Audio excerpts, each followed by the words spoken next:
Hi, my name is Charles, and I'm going to explain the difference between voiding a prescription and returning a prescription.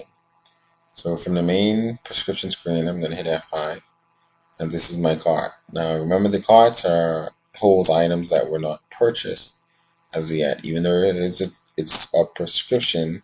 You run it through, and it's awaiting for the sales rep on the next end to actually cash it up. So I'm going to select it, and then I'm going to try to return this. It says not able to return an item that was not paid for. Now keep in mind, you can only do a return if the item was paid for, so it's going to reject that. But however, I could void this item. Are you sure you want to void this? Yes. Now, the difference between voiding an item and doing a return is that when you do a void, it actually kicks the whole thing out of your system. It marks that whole invoice as being voided, and you pretty much don't have access to that thing anymore. But see, it also took it out of the card. But when you do a return, it pretty much gives the client the money back. Now, the reason we'll do a return is, just say, for instance, a customer purchased 5 different prescriptions, and the cashier, she already took the funds for all 5, and the customer came back an hour later and decided, hey, you guys gave me the wrong thing or whatever, and you pretty much have to give them a credit.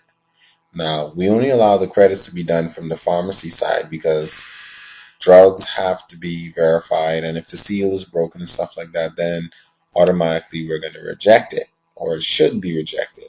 But if it's in a state where you can accept a return on it, then what happens is um, the pharmacist is able to return that item. Now, so what I'm going to do is go ahead and select an item that's already paid for.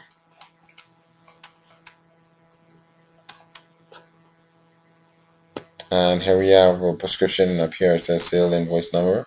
So we know it has already been paid for. And like I said, I can void this. Sorry, it says not able to void a prescription that was already paid for. This is a security feature to avoid your sales reps, to get the cash written voided so that they can steal. But nevertheless, all of us have honest people working for us, right? So here you have the sale invoice number. You cannot void it, so you have to do a return. So from here, I'm just going to hit F11 or return RX. And okay, sorry, this is another feature I forgot to tell you about. It says returns are not allowed after 3 days and your access is denied. So give me a minute and I'm going to change that. Alright, so I've selected another prescription. I hit return. It says, are you sure you want to return this item?